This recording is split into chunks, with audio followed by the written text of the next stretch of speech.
नमस्कार दोस्तों, आप सभी का स्वागत है एमिनेंट इंस्टीट्यूट के यूट्यूब चैनल पर। हमारी इस वीडियो लेक्चर सीरीज में हम प्राचीन भारतीय इतिहास के बारे में बात कर रहे थे। पिछले लेक्चर में हमने ईरान एवं मकदूनिया के बारे में बात की, वहाँ के लोगों से भारत का संपर्क कैसे हुआ, पश्चिमी दुनिया से भारत का संपर्क कैसे प्रारंभ हुआ और ये जिस प्रकार से हुआ उसको जाना। और इनके आक्रमणों में जो महत्वपूर्ण राजा थे जो भारत में आक्रमण करके आए, सिकंदर आया, उसके बारे में हमने समझा। सिकंदर के भारत आने का जो कारण था या फिर पश्चिमी लोगों के भारत आने का जो कारण था उसके बारे में भी जाना। अब हमने मेन साम्राज्य जो हमारा है, जो हमारे प्राचीन भारतीय इतिहास में एक महत्वपूर्ण साम्राज्य जिसने एक केंद्रीय सत्ता की नींव रखी, एक अच्छी शासन व्यवस्था उपलब्ध कराई, उस साम्राज्य के बारे में आज हम बात करेंगे जिसका नाम है मौर्य साम्राज्य। मौर्य साम्राज्य कहने को तो एक ऐसा नहीं है कि ये पहला साम्राज्य था, इसके पहले भी बहुत सारे राजा हुए थे। जैसे हमने देखा था हर्यक वंश था, नंद वंश था, ये भी अपने में बहुत बड़े शासन करने वाले राज्य थे और उनमें अच्छे राजा हुए थे। पर क्या हुआ है, आप नंदों की शक्ति के कारण आपने देखा होगा कि सिकंदर की सेना लौटकर वापस चली जाती है। जैसा कि भारतीय इतिहासकारों का मत है, उन नंदों से भी 3 गुना ज्यादा शक्ति हमारे मौर्य साम्राज्य के राजाओं के पास थी, जिसकी स्थापना चंद्रगुप्त मौर्य के द्वारा 321 ईस्वी पूर्व में की जाती है। अब इन राजाओं ने क्या नीतियों को अपनाया कि इनका साम्राज्य पूरे भारत में फैल गया, वहां तक फैल गया जहां तक अंग्रेजों का भी साम्राज्य नहीं फैला था। अंग्रेज जिन स्थानों पर पहुंचने में असफल रहे, उन स्थानों पर भी यहां के राजाओं का शासन था। उत्तर पश्चिमी एरिया जो हमारा आज का अफगानिस्तान है, वहां से लेके हमारे साउथ इंडिया, दक्षिण भारत तक, केरला, कर्नाटका तक मौर्यों का शासन फैल गया था। इनकी ऐसी क्या नीतियां थी, किन चीजों को यहाँ के राजाओं ने अपनाया जो चंद्रगुप्त ने स्टार्ट किया और अशोक के टाइम पे ये चरम अवस्था पे अपने पहुंच जाता है। तो मौर्यों के द्वारा जो नीति अपनाई गई, चाहे वो धार्मिक नीति हो, चाहे सामाजिक और आर्थिक नीति हो, उन नीतियों के बारे में भी हम चर्चा करेंगे। तो मौर्य साम्राज्य को जानने से पहले सबसे पहले ये जान लेते हैं, क्योंकि अब यहां से हमें कुछ प्रकार के, जैसे पहले क्या हो रहा था कि पहले के इतिहास के लिए हमें बहुत प्रकार से पुरातात्विक साक्ष्यों पे डिपेंडेंट रहना पड़ रहा था, क्योंकि आपने वहां पर देखा होगा सिंधु घाटी सभ्यता वाले में जो भी लिखा हुआ मिला है वो हम रीड नहीं कर पा रहे हैं, रीडेबल नहीं है अभी, तो दिक्कत हो रही थी। वैदिक काल में कुछ पुराण वगैरह लिखे गए, उनका प्रामाणिकता का अभाव था क्योंकि उसमें कुछ बातें अतिशयोक्त में लिखी गई थी। पर जैसे ही मौर्य साम्राज्य स्टार्ट होता है तो लेखन का प्रचलन भारत में उसके कुछ बाद से ही स्टार्ट होने लगता है और भारत में जो लेखन किया गया उसी से हमको मौर्य साम्राज्य के बारे में पता चलता है और जानकारी मिलती है कि यहाँ का साम्राज्य कैसा था, यहाँ लोग कैसे शासन कर रहे थे, यहाँ के राजा कैसे शासन कर रहे थे, जिनमें थे हमारे प्रथम राजा चंद्रगुप्त। चंद्रगुप्त मौर्य साम्राज्य के संस्थापक माने जाते हैं। अब इनके बारे में बहुत सारी बातें हैं, वो हम जब अलग से सेपरेट चंद्रगुप्त को पढ़ेंगे, अलग अलग राजा जो इनके इंपॉर्टेंट राजा हैं, चंद्रगुप्त और अशोक, इन दोनों के बारे में हम अलग से जानेंगे। आज हम बात करेंगे कि इनके जो प्रमाण है, मतलब इनके जो मौर्य काल का जो इतिहास है वो कैसे लिखा गया, इतिहास का लेखन जिन स्रोतों के माध्यम से किया गया, हम उन स्रोतों को देखने का, समझने का प्रयास करेंगे। तो इसके लिए मेनली 3 स्रोत हैं। अभी तक क्या हो रहा था कि अभी आपने इतिहास में देखा होगा कि मेनली 2 स्रोत, एक ही स्रोत था हमारे पास पुरातात्विक साक्ष्य, उन्हीं पे बात कर रहे थे। और क्या हो रहा था, जो साहित्यिक स्रोत था वो उससे मैच नहीं कर पा रहा था। साहित्यिक स्रोत और जो पुरातात्विक स्रोत थे वो एक जैसे नहीं थे। बहुत जगह पे ऐसा लिखा गया था, अतिशयोक्तिपूर्ण लिख दिया गया था। तो मौर्यों के टाइम के बाद से थोड़ा ये डिफिकल्टी ओवरकम हो जाती है और यहाँ पे सबसे पहले हम बात करेंगे एक स्रोत की जिसका नाम है साहित्यिक स्रोत, जो वहां पे साहित्य लिखे गए। इस टाइम पे अभी आप ये मत समझिए कि जैसे यहां का टाइम पीरियड है, जो मौर्यों का टाइम पीरियड है 321 ईस्वी पूर्व है, इस टाइम पे बहुत ज्यादा लेखन की पद्धति भारत में भी स्टार्ट नहीं हुई थी, बहुत ज्यादा राइट नहीं किया गया था।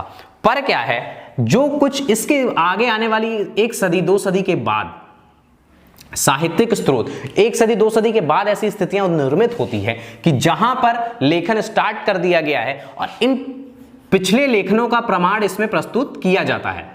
जैसे जो साहित्यिक स्रोत है उनमें मेन स्रोत है ब्राह्मण ग्रंथों का, बौद्ध ग्रंथों का और जैन ग्रंथों का।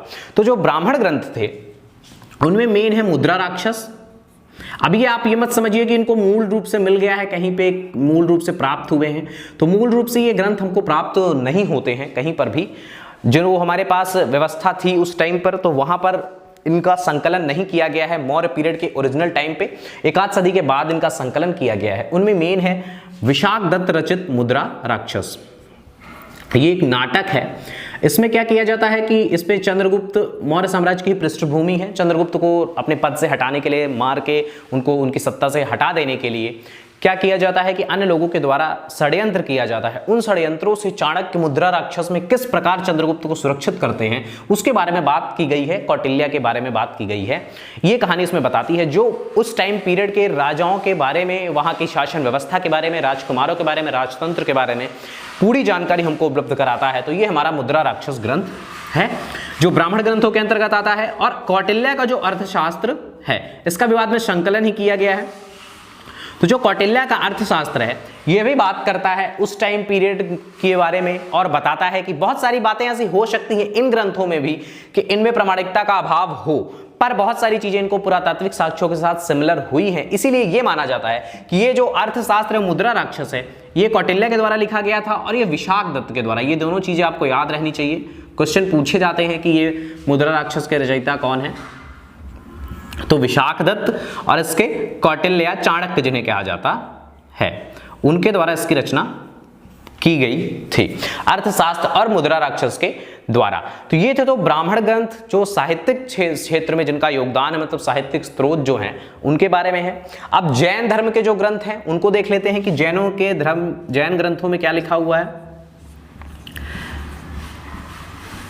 जैन ग्रंथ क्योंकि आपको यह पता होगा कि चंद्रगुप्त मौर्य ने जैन धर्म को अपना लिया था। संलेखन विधि के द्वारा ये श्रवण बेलगोला अपने शरीर का त्याग करते हैं।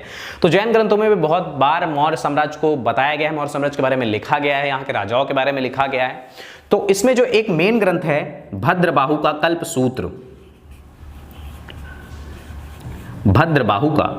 कल्पसूत्र, इसमें जैन धर्म के माध्यम, मतलब शंकर वो जोड़कर, इनसे जैन धर्म के कहानीकारों को जोड़कर और क्या किया गया है, कथानकों को जोड़कर मौर्य साम्राज्य के इतिहास को, मौर्य साम्राज्य के टाइम पीरियड के बारे में बताया गया है इस वाले ग्रंथ में जो जैनों का ग्रंथ है।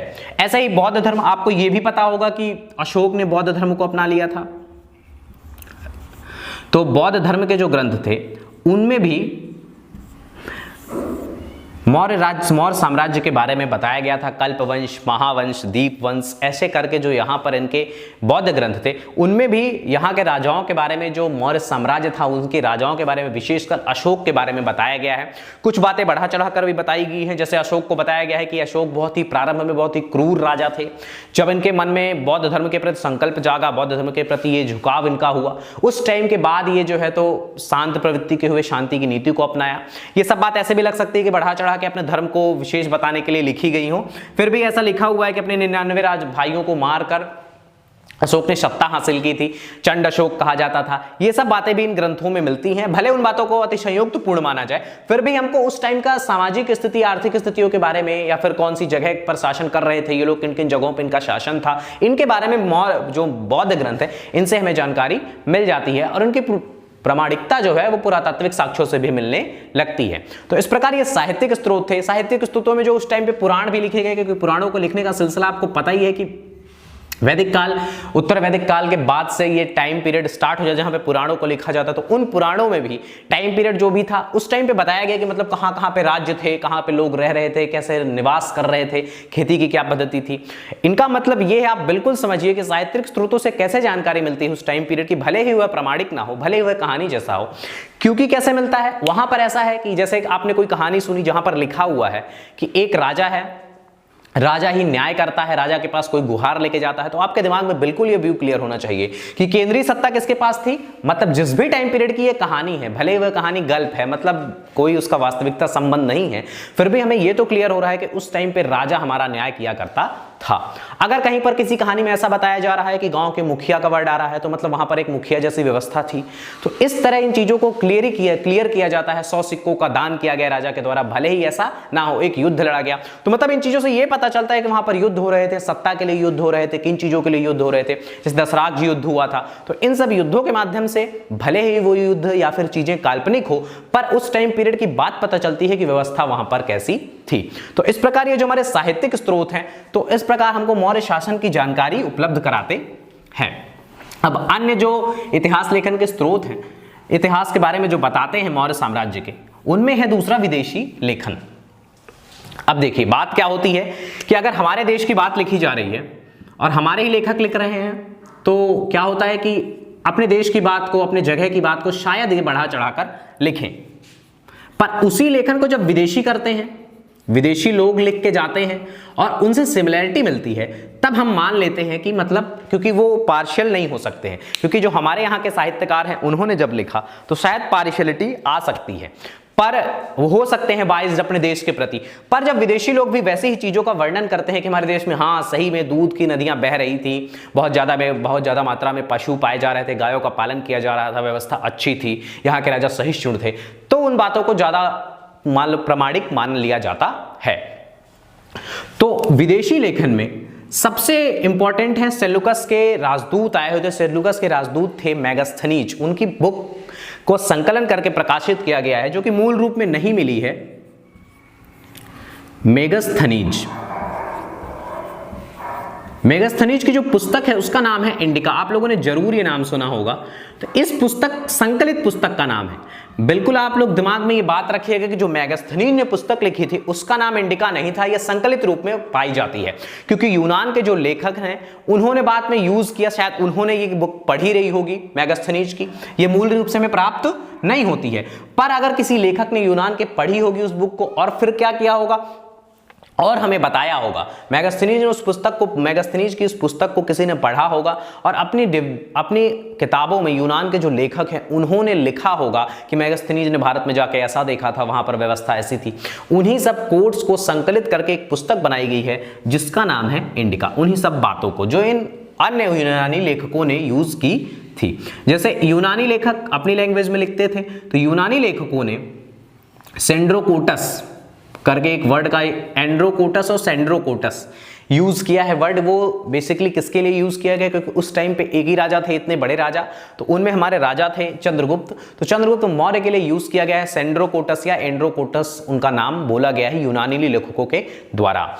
और ये जो मेगास्थनीज पुस्तक है यूनानी लेखकों की पुस्तक है, इन्होंने, क्योंकि बहुत ज्यादा लेखक उस टाइम पे आए या फिर जो साथ में आते हैं, क्योंकि बहुत सारे लोग, पहले क्या हो रहा था कि राजा अपने साथ बहुत सेना के साथ साथ अपने अन्य लेखकों को या फिर जो बुद्धिमान व्यक्ति थे, क्योंकि विचार विमर्श की आवश्यकता पड़ती थी राजा को युद्ध में, तो जब लेकर आए सिकंदर अपने साथ, यहाँ पर छोड़कर, आपने पढ़ा होगा, आपने हमने बताया था कि 3 राज्यपालों के हिस्से भारत का जो क्षेत्र था वो छोड़ के चले गए थे, उनको सत्ता सौंप कर चले गए थे।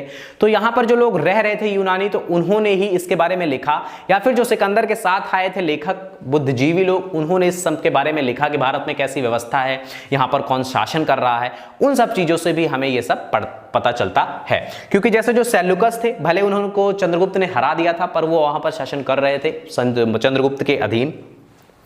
तो यहां पर क्या पता चल रहा था, और जो लोग यूनानी थे वो वापस भाग के तो चले नहीं गए, जैसे चंद्रगुप्त से पराजित हुए सेल्यूकस, तो ऐसा तो नहीं हुआ कि वो वहां से चले गए, वहां पर रह रहे थे, वहां के साम्राज्य, मतलब मौर्य साम्राज्य के अंतर्गत ही वो लोग रह रहे थे। तो उनके द्वारा भी जो लेखन किया गया, तो उनमें मौर्य साम्राज्य की शासन व्यवस्था के बारे में, सामाजिक व्यवस्था के बारे में पूरी तरह से जानकारी हमको इस भी स्रोत से मिलती है। तो ये थे हमारे विदेशी लेखन के स्रोत, और भी अन्य जो विदेशी राइटरों ने लिखा है वो भी हमारे लिए महत्वपूर्ण था। अब इसमें तीसरा और सबसे महत्वपूर्ण चीज आती है, जिसमें जो है तो अशोक के इतिहास को लिखने के लिए सीधा योगदान तो इन्हीं चीजों के लिए जाता है, उनमें है पुरातात्विक साक्ष्य। हमने आपको पहले ही बताया हुआ है कि सबसे इंपॉर्टेंट ये है, साहित्य में कुछ भी लिख दिया गया हो, पुरातात्विक साक्ष्य, क्योंकि साहित्य किसी व्यक्ति के द्वारा लिखा गया, तो व्यक्ति किसी भी राजा का पैट्रोनेज हो सकता है, किसी भी राजा के संरक्षण में रह सकता है कवि या लेखक, तो वो उस राजा के बारे में बढ़ा चढ़ा के लिखेगा। अपनी मदरलैंड या फिर जहां पर वो रह रहा है उसके बारे में बढ़ा चढ़ा कर लिख सकता है, तो उसे ऐसा माना जा सकता है। या फिर किस्से कहानियों में आपने सुना होगा कि बहुत सारी चीजों को बढ़ा चढ़ा कर लिखा जाता है, तो ऐसा माना जा सकता है कि शायद अपने धर्म के प्रति झुकाव हो गया हो, जो भी हुआ हो, तो जो लेखक है, साहित्यिक जो साक्ष्य हैं वो शायद गलत भी हो सकते हैं। पर पुरातात्विक जो साक्ष्य हैं वो उनको बहुत ज्यादा प्रामाणिकता मिलती है, क्योंकि वो चीज वहां पर उपस्थित है, तभी तो पुरातात्विक साक्ष्य में मिल रही है। तो पुरातात्विक साक्ष्यों को इंपॉर्टेंट माना जाता है। और इन पुरातात्विक साक्ष्यों में जो मौर्य शासन व्यवस्था के बारे में सबसे ज्यादा जानकारी देने वाला साक्ष्य है वो है अशोक के शिलालेख, जो आपको करीब करीब पूरे भारत में प्राप्त होते हैं। अशोक के अभिलेख जिन्हें कहा जाता है, पूरे भारत में ये अशोक के अभिलेख मिले हैं। यहां तक कि आजकल के पाकिस्तान, अफगानिस्तान में भी इसके अभिलेख मिले हैं और इनकी संख्या 40 स्थानों से ये अभिलेख प्राप्त हुए हैं। इनका नंबर 40 है। अभी बहुत दिनों तक पढ़ा नहीं गया। अंग्रेज जब भारत आए तो हरियाणा वगैरह में जो अशोक के अभिलेख मिले थे, ब्राह्मी लिपि, खरोष्टी लिपि जो भारत में लिखा गया उनमें मिली ब्राह्मी और खरोष्टी में लिखे गए हैं, और जो अन्य लिखे गए हैं वो लिखे गए हैं अरमाइकी, यूनानी। मतलब इससे ये भी पता चलता है कि अशोक ने सभी प्रकार की भाषाओं को मान्यता दी, सभी धर्मों को मान्यता दी। जो यूनान साइड, अफगानिस्तान साइड लिखा गया उनमें क्या है, उनको अरमाइकी या यूनानी भाषा में लिखा गया है, जिससे वहां के लोग भी समझ पाए। तो सबसे पहली बात तो ये निकल के आती है कि अशोक जो है अपनी प्रजा के साथ सीधे संपर्क में रहना चाहते थे। जो पढ़ा लिखा वर्ग था उससे वो सीधे संपर्क में रहते थे।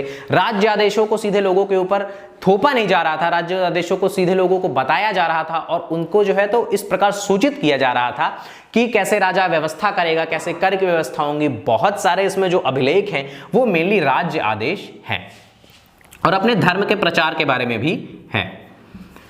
राज्यादेश है, राजा के द्वारा दिए गए आदेश हैं। ये जो अशोक के अभिलेख हैं भारत और पाकिस्तान में मिलाकर, अफगानिस्तान में मिलाकर 40 स्थानों से हमें प्राप्त हुए हैं। और अशोक के साम्राज्य के बारे में, अशोक के इतिहास को पुनः लिखने में इन पुरातात्विक साक्ष्यों का बहुत योगदान है। इनको सर्वप्रथम पढ़ने का कार्य जेम्स प्रिंसिप ने किया था। अशोक के अभिलेख, इनका भी नाम याद रखिए, अंग्रेज अधिकारी हैं, इन्होंने ही पढ़ने का काम किया था, जेम्स प्रिंसिप ने। अब ये क्या है, कैसे लिखे हुए हैं, किन भाषा में लिखे हुए हैं, हम पूरा डिटेल करेंगे जब अशोक के इतिहास के बारे में पढ़ेंगे। पर यहां पर आप जान लीजिए कि जेम्स प्रिंसिप के द्वारा इस अभिलेख को पढ़ा गया था। फिरोज शाह तुगलक को अभिषेक मिलते हैं सबसे पहले। अभिलेख पहले भी मिल रहे थे पर जो अशोक के अभिलेख हरियाणा के साइड पे मिले हुए थे तो उसे जो है तो यहाँ पर लाया जाता है दिल्ली और वहां रखा जाता है। बहुत सारे विद्वान प्रयास करते हैं, नहीं पढ़ पाते हैं। फिर जब अंग्रेज आते हैं, जेम्स प्रिंसिप आते हैं, उनके द्वारा इन अभिलेखों को पढ़ने का सर्वप्रथम सफल प्रयास किया जाता है। तो ये अशोक के अभिलेख थे, राज्य आदेश थे। कहीं मोस्टली जो नेशनल हाईवेज थे उस जमाने के यातायात के साधन थे वहां पर लगे होते थे, किसी भी सार या फिर किसी भी तालाब के पास लगे रहते थे। बहुत सारे ऐसे आदेश हैं, कुछ छद्म भी हैं, मतलब इनके अलावा भी कुछ ऐसे मिले हैं जो अशोक के सिमिलर लगते हैं। तो ऐसा लगता है किसी व्यापारी के द्वारा, किसी भी अन्य व्यक्ति के द्वारा ये आदेश जारी किए गए हैं। पर जो अशोक के मेनली हैं वो हैं 40 स्थानों पे प्राप्त हुए हैं और उन अभिलेखों के बारे में डिटेल से पढ़ा गया है और मौर्य साम्राज्य की शासन व्यवस्था के बारे में पर्याप्त जानकारी उपलब्ध कराते हैं। एक शक क्षत्रप है रुद्रदामन, महाशक क्षत्रप है। शकों के द्वारा जब शासन किया गया तो वो अपने सबऑर्डिनेट्स को एरिया डिवाइड करके दे देते थे कि यहां पर अब आपको शासन करना है। तो शक क्षत्रप थे रुद्रदामन, जो गिरनार मतलब आजकल के जो गुजरात वाला एरिया है वहां पर ये शासन कर रहे थे। रुद्रदामन का गिरनार का जो अभिलेख है,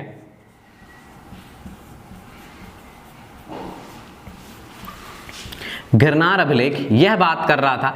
इसमें भी यह बताया जाता है क्योंकि यह सौराष्ट्र के एरिया में पाया जाता है तो गिरनार के अभिलेख में मौर्य शासन व्यवस्था के बारे में बताया गया है। तो इससे यह पता चलता है कि उस टाइम पे सौराष्ट्र वाले क्षेत्र तक मौर्य शासन व्यवस्था पहुंच चुकी थी, मौर्यों का आधिपत्य स्थापित हो गया था। जब जूनागढ़ में के जो गिरनार का अभिलेख है, ये जूनागढ़ गुजरात में है, तो ये रुद्रदामन का अभिलेख है जो कि हमारे शक क्षत्रप है। तो जूनागढ़ में गुजरात में यह स्थित है। गिरनार का अभिलेख जूनागढ़ गुजरात में स्थित है और यह इस बात की पुष्टि करता है कि सौराष्ट्र में भी मौर्यों का शासन था और उस व्यवस्था के बारे में बताता है जो मौर्यों के द्वारा स्थापित की गई थी हमारे पूरे देश में और मेनली जो सौराष्ट्र में स्थापित की गई थी उनके बारे में। तो इस प्रकार जो साहित्यिक स्रोत थे, इन सबको अब क्या किया जाता है, ये जो तीनों स्रोत हैं, साहित्यिक स्रोत और विदेशियों के जो स्रोत हैं और पुरातात्विक स्रोत, इन सभी को इकट्ठा मिलाने का प्रयास किया जाता है। देखा जाता है कि ये जो जानकारी उपलब्ध है ये प्रामाणिक है कि नहीं है, ये जानकारी सही है कि नहीं है। और इस प्रकार किसी भी साम्राज्य का, किसी भी धर्म का, किसी भी टाइम पीरियड का इतिहास को लिखा जाता है। तो इस प्रकार मैंने मौर्य साम्राज्य के इतिहास के लेखन को जाना और समझा कि मौर्यों का इतिहास कैसे लिखा गया, किस प्रकार इसको किन किन स्रोतों के माध्यम से इनको फिर से लिखा गया और ऑर्गेनाइज किया गया और समझने का प्रयास किया गया। तो आज का लेक्चर यहीं पे समाप्त करते हैं। हमारे चैनल पे बने रहिए। हमारे चैनल के कंटेंट आपको कैसे लग रहे हैं प्लीज कमेंट करके बताइए। मेरे चैनल को सब्सक्राइब करिए, बेल आइकॉन प्रेस कीजिए। धन्यवाद।